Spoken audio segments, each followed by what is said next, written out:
저는 그 아이들을 키울 때 그렇게 엄하게 키우지 않았습니다. 그냥 이렇게 음, 방목하듯이 이렇게 풀어놓고 그랬던 것 같아요. 공부를 안 해도 그렇게 왜 공부 안 하냐 막 그렇게 그 채권하지 않았습니다. 뭐 시험을 좀 못 보고 성적이 좀 안 나와도 그렇게 뭐 혼내거나 그러지 않았습니다. 뭐 집에서 버릇없이 군다, 왜 예절이 없냐, 뭐 그런 걸 가지고 또 뭐라고 막 꾸지람을 하거나 별로 안 그랬던 것 같아요. 그냥 이렇게 자 좋게 하고 친절하게 하고 그냥 서로 기분 좋게 하고 그냥 그렇게 했어요. 근데 딱 한 가지는 절대로 뭐 이렇게 봐주는 법이 없었습니다. 예배를 소홀히 한다거나 하나님께 예배하는 것을 쉽게 생각한다. 그러면 하여튼 그것은 제가 뭐 목숨같이 그건 굉장히 중요한 가치였습니다. 하나님의 임재 속에 들어가고 찬양하고 기도하고 이것은 너무너무 중요한 일이었습니다. 그래서 저는 이 사람이 하나님의 임재 속에 들어가는 것보다 더 중요한 것은 없다. 그거 영적으로 해결되면 나머지 것도 다 잘 될 수 있다. 그렇게 생각을 했습니다. 근데 이제 제가 군산에서 목회할 때 우리 교회 군산 교회에 집사님이 있었는데 되게 큰 부자였어요. 아주 아파트도 한 50평 막 한 60평 되는 큰 아파트에 살았고 그리고 사업도 크게 했고요. 또 군산의 그 신시가지에 큰 건물도 가지고 있었습니다. 굉장히 부자였죠. 뭐 아무것도 없는 저에 비해서는 너무너무 큰 부자였어요. 그 집도 아이들이 셋이 있었는데 엄하게 가르치더라고요. 굉장히 엄하게 막 말 안 들으면 매로 때리고 막 굉장히 정말 저렇게까지 자식을 때릴 수 있나 싶을 정도로 엄하게 때리고 근데 애들이 그게 버릇이 없어요. 버릇이 없고 그러니까 이제 옛날에 지리산 장학동에 예절 교실 뭐 그런 게 유행했었어요. 그러니까 이제 여름 방학 때 거기를 보냈어요. 가서 이제 엄한 교육을 받고 더 엄한 세게 훈장님한테 지리산 장학동 선생님한테 예절 배우고 오라고 애들을 보냈어요. 근데 거기 갔다 왔는데 애들이 그냥 안 변한 거예요. 그냥 거기서 잔뜩 애들이 막 눌려져 있다가 그냥 퐁 이렇게 반발을 하더라고요. 그래서 그것도 효과가 없구나. 참 인간이 변한다는 것은 인간이 변화되고 새로워진다는 것은 참 쉽지 않은 거구나. 그런 생각을 했습니다. 어린 아이들이라도 그 어떤 태도나 생각이나 마음이 잘 바뀌지 않는 것을 그때 봤습니다. 그 사람이 하나님의 그 성령을 받으면 자연스럽게 성령께서 우리 사람의 마음의 깊은 부분까지 어루만지고 상처받은 부분, 어떤 굉장히 그 굳은 살처럼 굳은 부분을 주님이 어루만져 주시고 녹여 주시고 치유해 주시고 새롭게 하십니다. 그래서 성령 받는 것처럼 쉬운 방법이 없는데 우리가 변화되는데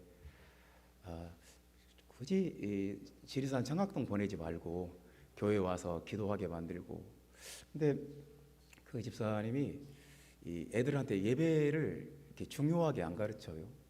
그냥 뭐 예배는 빠져도 되고 공부만 잘하면 되고 그래서 시험 기간 되면 꼭 애들을 전부 시험 기간 한 달 동안에는 교회를 안 나오는 거예요. 공부해야 된다고. 예배보다 공부가 중요하다. 이렇게 해버리니까 이제 순서가 뒤바뀌는 거죠. 그래서 뭐 지금 참 좋은 결과가 원하는 기대하는 결과가 있었을까? 제가 알기로 그렇지 않은 것 같아요. 형제자매 여러분, 사람이 변화된다는 것이 보통 일이 아닙니다. 그 이슬람 같은 국가에서는 샤리아 율법이 있어요. 그래서 얼마나 엄하게 다루는지 모릅니다. 뭐 도둑질하면 손을 잘라버리고요. 뭐 성범죄를 저지르면 모든 사람들 앞에 공개 처벌을 해요. 막 채찍으로 막 동네 사람들 다 모인 앞에서 매로 때려요. 참 여자들은 뭐 히잡을 쓰고 어디 외출 한번 하려면 남편과 같이 가야 되고, 뭐 여자들은 운전도 못하게 하는 나라도 있어요. 그러니까 인간을 죄를 안 짓게 하겠다는 거죠. 인간을 어떤 율법의 틀 안에 가둬놓겠다는 거죠. 죄를 못 짓는 인간, 바르게 사는 인간을 만들기 위해서 엄하게 처벌해요. 근데 그렇게 한다고 해서 사람이 변화가 되고 더 좋아질까요? 그렇지 않아요. 이슬람 같이 엄한 막 강력한 처벌과 막 형벌과 종교 경찰이 항상 돌아다니면서 감시를 해요. 누가 히잡을 안 쓰고 누가 율법을 안 지키는가. 적발되면 이제 끌려가는 거예요. 이제 그렇게 공포 사회를 만들어서 사람의 본성을 막 통제를 하는 거예요. 과연 그렇게 해서 그게 이제 억눌려지기는 하겠죠. 근데 변화가 될까? 그 속 깊은 데서 새로워지는 것이 있을까? 그렇지 않아요. 인간이 그렇게 샤리아 율법보다 10배나 무겁게 벌을 주고 때리고 감옥에 가두고 심지어 사형을 내려도 인간의 그 타락한 본성은 그걸로 변하는 게 아니에요. 예수님은 오늘 요한복음 3장에 무슨 말씀을 하시냐면, 거듭나지 아니하면 하나님 나라를 볼 수 없느니라 이렇게 말씀합니다. 인간은 거듭나야 된다. 그러니까 주님은 뭐 그냥 막 무시무시하게 막 율법으로 막 벌을 주고 막 때리고 막 이렇게 한다고 인간이 변하는 게 아니다. 뭐 엄하게 막 교육을 시킨다고 해서 그것으로 인간이 변하는 것도 아니다. 인간이 하나님 나라를 볼 수 있고 하나님 나라에 들어갈 수 있는 그런 사람으로 변화되는 방법은 물과 성령으로 거듭나는 방법밖에 없다. 이게 주님의 말씀이에요. 그래서 나는 이 말씀이 참 좋아요.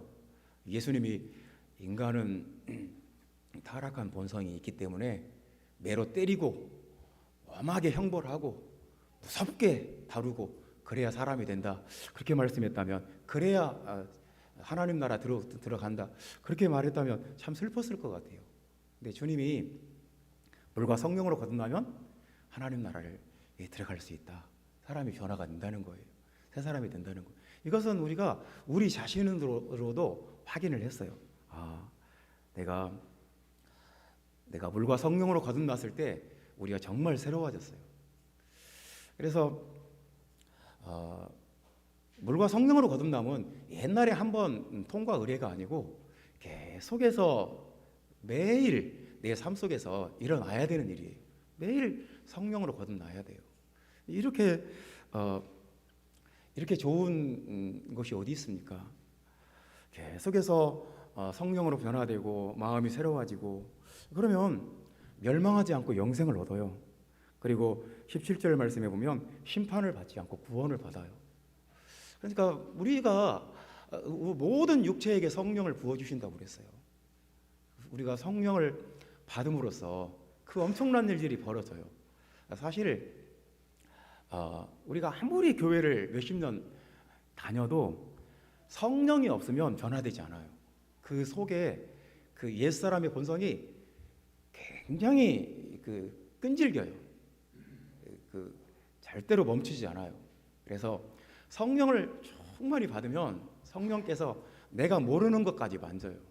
내가 모르는 질병까지도 싹 치유를 해버려요. 그래서 마음이 새로워지고 변화가 돼요. 인간이 개선되고 인간이 변화되고 인간이 새로워진다는 것은, 주님의 말씀은 born again이에요. 새로 태어나는 수밖에 없어요. 무엇으로 태어나냐? 성령으로 태어나야 된다는 거예요. 물과 성령으로 거듭나는 거, 성령 안에서 태어나는 거 정말 중요합니다. 성령 안에서 마음이 새로워지고, 마음이 새로워지면 몸도 새로워져요. 그래서 우리가 이 성령으로 거듭난 사람인지 아닌지가 참 중요합니다. 오늘 본문의 질문은 거듭난 사람인지 아닌지 어떻게 알 수 있는가 하는 문제예요. 그 본문은 이런 걸 성령이 없으면 이렇게 된다. 그리고 성령이 있으면 이렇게 된다. 이런 걸 말씀을 해요. 그래서 거듭난 사람은 어떤 사람인가? 성령으로 거듭난 사람은 어떤 사람인가? 이런 질문이 결코 작은 질문이 아니에요. 나 옛날에 성령 받았어. 옛날에 세례도 받고 성령 받았어.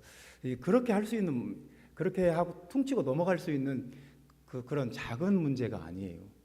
지금 오늘 이 시간에 내가 성령으로 새로워지고 있는가? 그런 문제를 본문이 말씀하고 있습니다. 그래서 성령으로 난 사람은 어떤 사람인가? 이제 6절 말씀 다 같이 읽어봅시다. 육으로 난 것은 육이요 영으로 난 것은 영이니. 이제 육과 영을 비교하고 있는데요. 그러니까 사람이 두 종류의 사람이 있어요. 육적인 사람이 있고 영적인 사람이 있어요. 성령이 없으면 절대로 영적인 사람이 될 수가 없어요. 성령으로 거듭나지 않으면 육적인 사람이 돼요. 지금도 마찬가지예요. 내가 하나님의 성령으로 내 마음이 새로워지지 않으면 육적인 사람이 될 수밖에 없어요. 그건 당연한 거예요. 그런데 어떤 사람이라도 성령으로 새로워지면, 성령으로 이 시간을 거듭나고 있으면 영적인 사람이 돼요.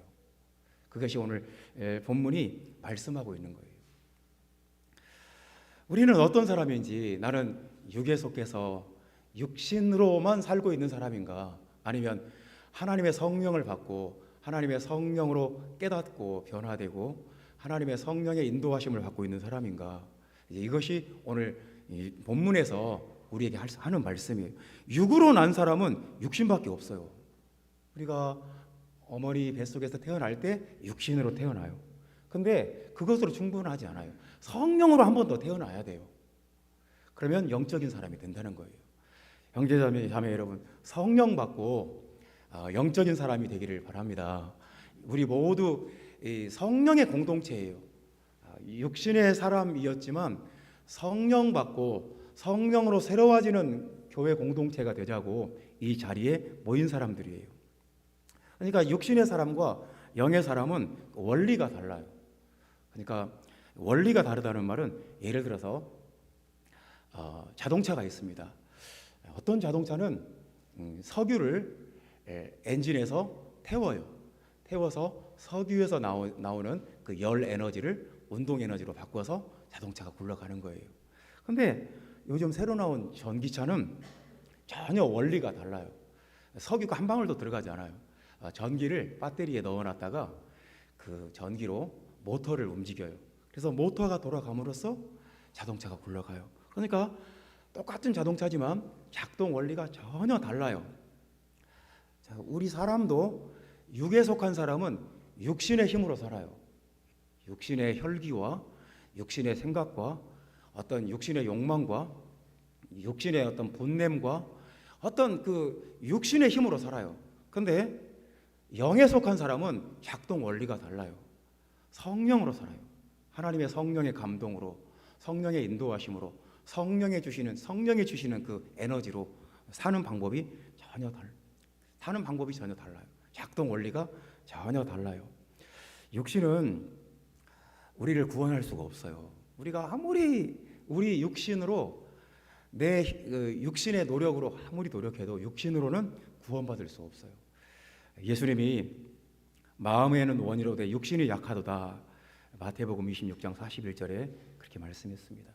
우리 육신은 우리가 변화되고 새로워지고 하나님의 뜻을 구하고 하나님의 은혜를 받고 구원받는데, 영생을 얻는데 아무 도움이 되지 않아요. 쓸모가 없어요. 힘이 없어요. 육신 가지고는 영생에 도달할 수가 없어요. 살리는 것은 영이니 육은 무익하니라. 예수님이 요한복음 6장 63절에 또 말씀했어요. 성령이 우리를 살리지, 인간의 육체가, 우리가 아무리 머리를 쓰고 노력을 해도 인간의 육체는 무익해요. 구원받는데, 천국 가는데 무익해요. 고린도전서 15장 50절에 사도 바울이 이렇게 말합니다. 혈과 육은 하나님 나라를 유업으로 받을 수 없다. 우리가 거듭나지 않고 육으로만 있으면 하나님 나라를 이어받을 수가 없어요. 상속받을 수가 없어요. 천국의 상속자가 될 수가 없다. 베드로전서 1장 24절에는 모든 육체는 풀과 같다. 무슨 말이냐면 풀은 잠시 무성하게 자라지만 좀 지나면 베어져서 시들어버리고 없어져요. 일시적이에요. 영원하지 않아요. 육체는 일시적인 거예요. 내가 육체적으로 아무리 잘하고 크게 성공을 하고 굉장한 사람이 되었다 하더라도 육은 일시적이에요. 그때뿐이에요. 지나고 나면 시들고 사라져요. 영은 반대예요. 하나님의 영이 우리 안에 들어오면 영은 강해요. 영은 육보다 훨씬 더 강하고, 영은 우리를 살리고, 영은 우리를 하나님의 나라를 유업으로 물려받게 하고, 영은 영원해요. 하나님의 그 성령 안에는 지혜와 계시의 차원이 있고, 하나님의 그 성령 안에는 빛의 차원이 있어요. 그 하나님의 성령 안에는 어떤 그 기운이 있어요. 우리가 성령 받으면 어떤 그 기운이, 어떤 에너지가 우리 안에 작동하는 것을 느껴요. 하나님의 성령은 바람과 같아요. 눈에 보이지 않지만 이 바람이 날씨와 계절과 농사와 바다의 어업과 모든 것을 결정해요. 하나님의 성령이 바람같이 불어와서 우리 마음을 새롭게 하고 우리를 치유하고 변화시켜요. 그래서 육에 속한 사람은 영에 속한 사람을 이해할 수가 없어요. 왜냐하면 차원이 달라서 그래요. 육에 속한 사람은 8절 말씀에 보면 바람이 임의로 불매 내가 그 소리는 들어도 어디서 와서 어디로 가는지 알지 못하나니 성령으로 난 사람도 다 그러하니라. 알지 못해요. 바람이 어디서 와서 어디로 가는지 지금도 알지 못해요. 그런 것처럼 하나님의 성령이 어떻게 역사하는지 육에 속한 사람은 알 수가 없어요. 그래서 영에 속한 사람은 계속해서 하나님의 깊은 차원 속으로 들어가요. 하나님의 그 뜻이 무엇인지 더 깨닫게 되고 알게 되고 이해하게 됩니다. 그래서 어떤 그 원칙이 있어요. 반비례의 원리가 있어요. 육이 강해지면 영이 약해져요. 틀림없어요. 내가 내 육체가, 내 생각이, 내 욕망이, 내 의지가 강해지면 그것은 영이 굉장히 약해졌구나. 반비례의 원리가 있어요. 반대로 내가 영이 강해지면 육이 약해져요. 내가 기도하고 성령 충만 받고 하나님의 임재 속에 들어가고 그러면 틀림없이 영이 강해져요. 그리고 영이 강해지면 육체가 약해져요. 그래서 우리가 굳이 모든 사람들이 육으로 살고 있는데 그 육체로만 살고 영은 죽어 있으면 구원을 못 받는 건데, 영이 살아 있어야 우리가 구원을 받는 건데, 예수님 말씀은 성령 받으라는 거예요. 성령 받는 것이 왜 어렵습니까? 성령 받는 것 쉽습니다. 그냥 마음을 열고 기도하면 그냥 성령 받아요. 내가 내 생각과 내 의지로 뭔가 이렇게 딱 경직되어 있지 않으면 순간 성령 받아요. 성령을 안 받을 이유가 뭐가 있습니까? 성령을 받으면 내 마음에 치유가 일어나고 변화가 일어나고 내 마음에 모든 막 지옥같이 내 마음에 근심과 걱정과 괴로움이 순식간에 사라져 버리는데 성령을 안 받을 이유가 뭐가 있습니까? 형제자매 여러분, 성령으로 거듭나는 여러분 되시기를 바랍니다. 그것밖에 없어요. 교회가 대학교처럼 무슨 높은 지식을 가르치겠습니까? 교회에서 무슨 차원 높은 교양을 가르치겠습니까? 교회가 세상에 존재하는 이유는 성령 받는 곳이기 때문에 필요한 거예요. 형제자매 여러분, 성령으로 거듭나서 육에 속한 사람이 아니라 영에 속한 사람 되시기를 바랍니다. 그래서 아예 8절 말씀에는 이렇게 딱 말씀을 했어요. 성령으로 난 사람도 그러하니라. 성령으로 난 사람. 그러니까 우리의 목적은 성령으로 난 사람이에요. 성령이 없으면 인간의 그 이상한 그 고집과 인간의 그 완고함과 그 인간의 그 상처와 이런 것들이 쓴뿌리가 절대로 빠지질 않아요. 그냥 성령 받으면 돼요. 아주 뭐 복잡할 것도 없고 어려울 것도 없어요. 성령 받으면 돼요. 성령으로 난 사람 되시기를 예수님의 이름으로 축원합니다. 두 번째 말씀입니다. 어떤 사람이 거듭난 사람이냐? 12절 말씀 다 같이 읽어봅시다. 내가 땅의 일을 말하여도 너희가 믿지 아니하거든 하물며 하늘의 일을 말하면 어떻게 믿겠느냐? 여기서는 또 두 가지 말씀을 하십니다. 땅의 일을 말씀하시고 하늘의 일을 말씀하십니다. 그러니까 세상에는 땅의 일도 있고 하늘의 일도 있다는 거예요. 주님이 이렇게 나누어서 말씀을 하시는 건데요. 그러니까 성령 받은 사람은 하늘의 일을 한다. 그리고 성령을 못 받으면 절대로 하늘의 일을 할 수가 없어요. 그리고 성령 받은 사람은 하늘의 일이 무엇인지를 알아요. 성령을 못 받은 사람은 땅의 일만 해요. 그래서 참 땅의 일, 하늘의 일, 성경에 이런 단어도 있구나 싶지요. 그 일을 성경에서 검색을 해보면 일 앞에 수식어가 많이 붙어요. 그러니까 육체의 일이 있어요. 육체의 일, 뭐 시기하고 다투고 분내고 우리가 알죠? 저건 육체의 일이다. 그리고 에베소서 5장 11절에는 어둠의 일이 있어요. 어둠. 그리고 골로새서 1장 21절에는 악한 일이 있어요. 악한 일. 그리고 요한일서 3장 8절에는 마귀의 일이 있어요. 그러니까 결국은 육체의 일, 어둠의 일, 악한 일, 마귀의 일 똑같은 일이에요. 땅의 일이에요. 그 다음에 또 반대로 선한 일이 있어요. 선한 일. 디모데전서 6장 18절에도 있고 선한 일 굉장히 많이 나오는 단어입니다. 에베소서에도 있고 그리고 고린도후서 9장 8절에 착한 일이 있어요. 그리고 디도서 3장 14절에는 좋은 일이 있고요. 고린도전서 15장 58절에 주의 일이 있어요. 그리고 빌립보서 2장 30절에는 그리스도의 일이 있어요. 그러니까 세상에는 두 가지의 일이 있어요. 육체의 일과 영의 일이 있고 그리스도의 일과 마귀의 일이 있어요. 근데 사람은 일을 안 하고 살 수는 없어요. 뭔가 일을 해요.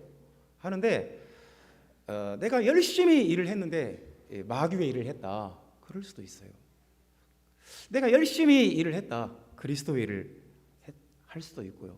근데 여기서 뭐가 결정하냐면 내가 성령을 받으면 나도 모르게 그리스도의 일을 해요. 선한 일을 해요. 근데 내가 성령이 없다.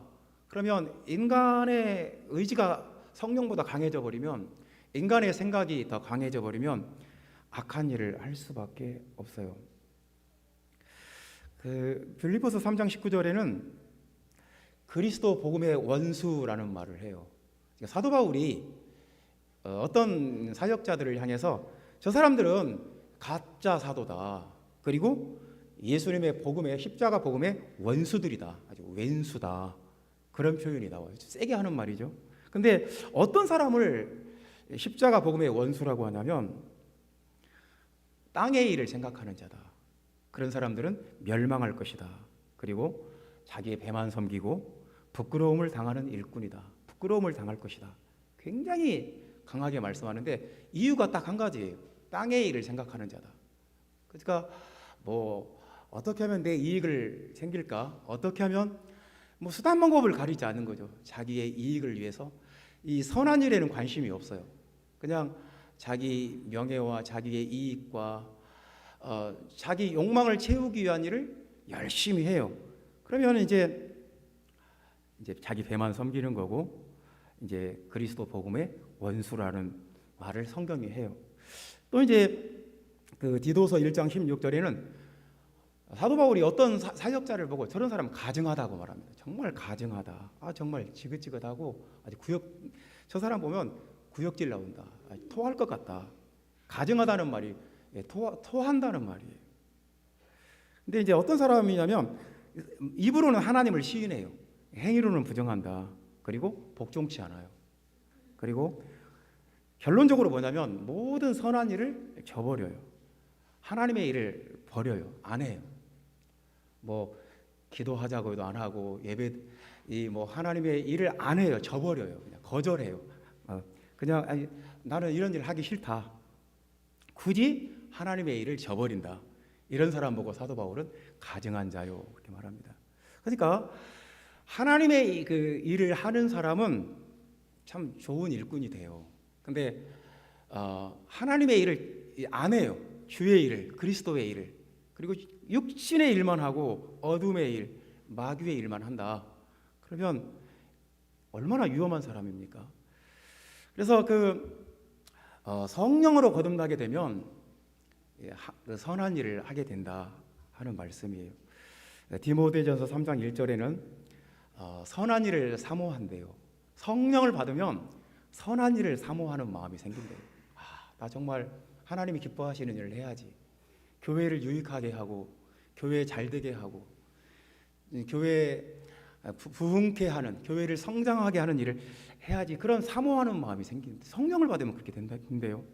그리고 디모데전서 2장 21절에는 성령을 충만히 받으면 모든 선한 일에 예비함이 된대요. 하나님이 준비를 시킨대요. 성령이 그 사람 마음속에서 선한 일을 할 수 있도록 준비를 시킨대요. 그리고 디도서 3장 8절에는 성령을 충만히 받으면 굉장히 조심하면서 선한 일에 힘쓴대요. 그러니까 이건 뭐 명백해요. 성령을 받으면 하나님의 일을 사모하게 되고 준비가 되고 또 귀하게 쓰임을 받고 또 하나님의 일에 열심을 내게 돼요. 근데 성령이 없으면 그 반대예요. 성령이 없으면 그 성령의 에너지가 없기 때문에 마귀가 시키는 대로, 마귀가 시키는 일을 안 할 수가 없어요. 참 얼마나 이게 불행한 일입니까? 여러분, 하늘의 일이 있고 땅의 일이 있어요.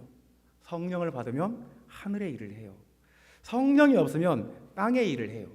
땅의 일은 귀신의 일이고 육신의 일이고 마귀의 일이고, 그래서 자기가 무슨 일을 하고 있는지 자기도 몰라요. 왜 지금 이런 일을 하고 있는지 본인이 알 수가 없어요. 형제자매 여러분, 지금 나는 어떤 사람인가, 나는 무슨 일을 하고 있는가를 우리 성경 앞에서 생각해 봐야 돼요. 요한복음 13장 27절에 예수님이 가룟 유다에게 이렇게 말씀하십니다. 내 하는 일을 속히 하라. 예수님이 하시는 일이 있고 가룟 유다가 하는 일이 있어요. 근데 예수님이 말리지 않아요. 네 하는 일을 속히 해라. 어서 해라. 그러니까 사람은 그 사람마다 자기의 일이 있어요. 자기가 하는 일이 있어요. 내가 하늘의 일을 하고 있을 수도 있고 땅의 일을 하고 있을 수도 있어요. 주님이 말리지 않아요. 네 하는 일을 속히 해라. 어떤 일을 했든지 그 일의 그 결과는 자기가 받는 거예요.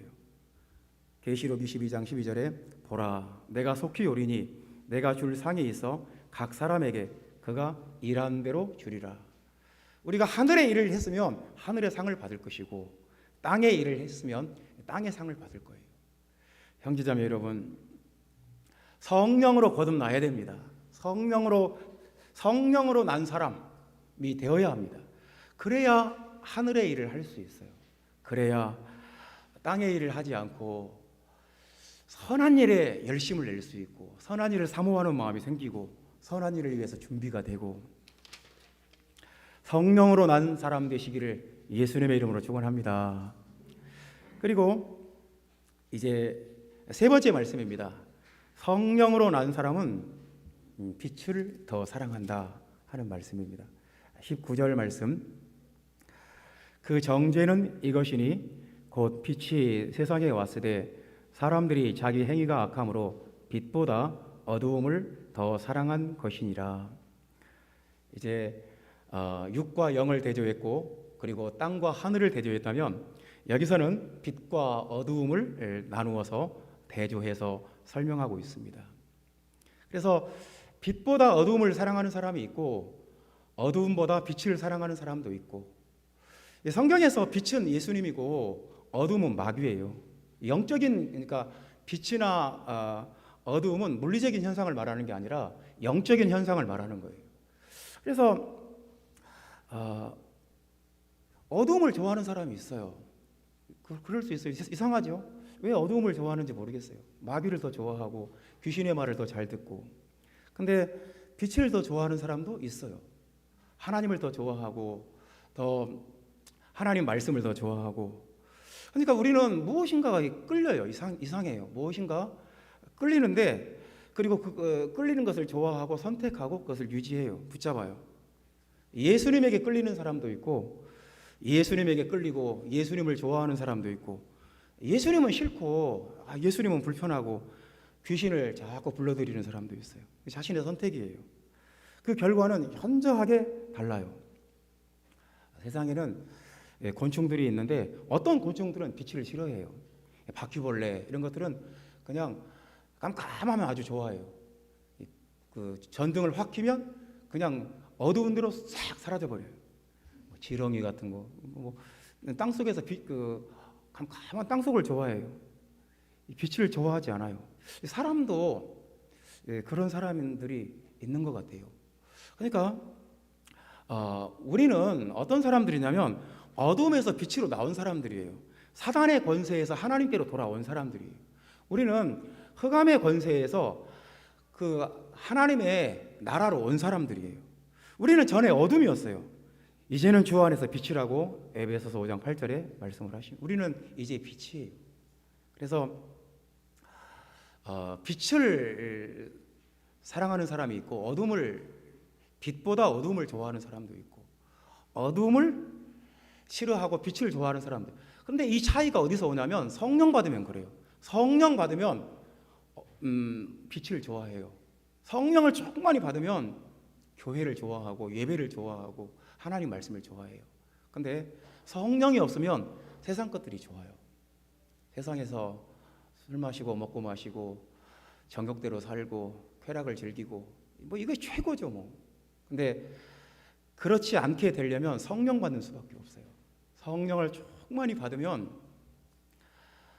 우리 자녀들이 아주 행복하게 자라나요. 성령을 조금 많이 받으면 가정이 행복해져요. 성령을 조금 많이 받으면 교회가 새로워져요. 이렇게 좋은 성령을 우리가 안 받을 이유가 뭐가 있습니까? 성령을 받으면 빛이 내 마음속에 들어와요. 그래서 성령, 그 사람이 그 안에 빛이 있는지 없는지 알 수 있어요. 요한일서 1장 7절에는 이렇게 말씀합니다. 빛이 있는 사람은 서로 사귐이 있다. 이 사귐이라는 단어는 코이노니아예요. 그러니까 빛이 있으면 같이 빛이 있는 사람들끼리 이렇게 통해요. 내 안에도 성령의 빛이 있고 그 사람 안에도 성령의 빛이 있으면 서로 통해요. 빛과 빛끼리 통해요. 근데 이 사람 안에는 빛이 있고 저 사람 안에는 어둠이 있으면 아무리 교회를 오래 다녀도 코이노니아가 일어나질 않아요. 안 통해요. 어떤 교통이 통하질 않아요. 그래서 교회 안에 어떤 코이노니아가 일어나려면 빛이 있어야 돼요. 내 마음에도 빛이 있어야 되고 그 사람 안에도 빛이 있어야 되고, 이렇게 빛과 빛끼리 만나면 빛이 서로 연결을 해버려요.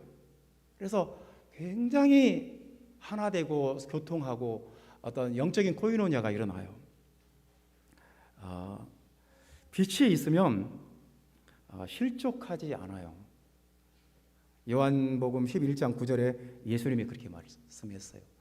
어둠 가운데 있는 사람은 실족하고 빛이 있는 사람은 실족하지 않는다. 실족한다는 말은 발이 걸려 넘어진다는 거예요. 그러니까 우리가 천국까지 순례자로서 끝까지 가야 돼요. 끝까지 서서 우리 갈 길을 가야 돼요. 근데 걸려 넘어져 버리면 그것처럼 불행한 게 없어요. 왜냐하면 그동안에 내가 여기까지 왔는데 조금만 더 가면 되는데 여기까지 왔는데 여기서 넘어져 버린다. 참 이렇게 슬픈 일이 없습니다. 실족한다고 말씀했어요.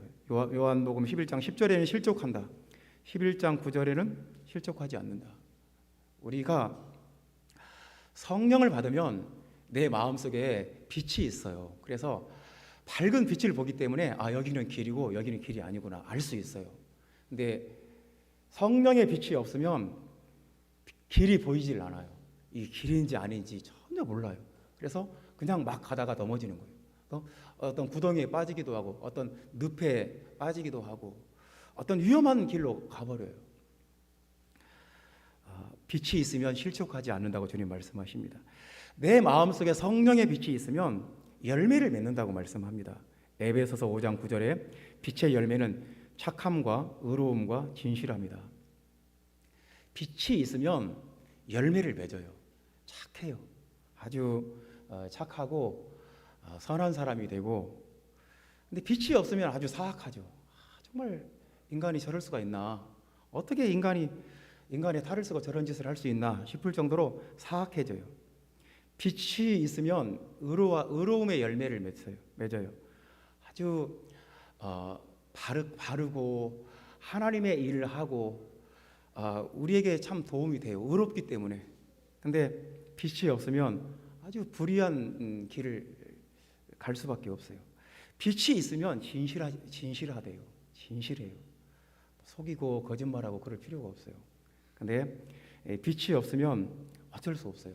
속이고 거짓말하고 이렇게 그냥 막 뭔가 이간질을 하고 이렇게 지저분하게 살 수밖에 없어요. 형제자매 여러분, 성령 받으면 됩니다. 성령을 받으면 우리는 빛이 안에 있는 거고, 성령이 없으면 어둠에 사로잡혀 있는 거예요. 그래서 어둠이 있는 사람은 자꾸 어둠을 끌어당기고 귀신을 끌어당길 수밖에 없어요. 내 마음속에 성령의 빛이 있으면 자꾸 성령을 끌어당겨요. 빛보다 어둠을 더 좋아하는 사람이 있고 어두움보다 빛을 더 좋아하는 사람이 있어요. 예수님이 말씀하십니다. 대부분의 사람들은 빛보다 더 어둠을 좋아한다, 그렇게 말씀을 하십니다. 형제자매 여러분, 성령으로 난 사람 되시기를 여러분에게, 우리 모두 성령의 사람, 성령으로 난 사람, 성령으로 태어난 사람, 성령으로 새로워지는 사람, 이것이 중요합니다. 그래서 성령으로 난 사람은 육의 사람이 아니라 영의 사람이다.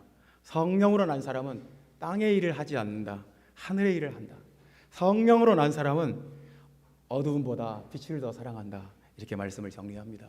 형제자매 여러분, 성령으로 난 사람, 성령에 충만한 사람, 성령의 인도함을 받는 사람, 그런 아름다운 교회가 되기를 예수님의 이름으로 축원합니다.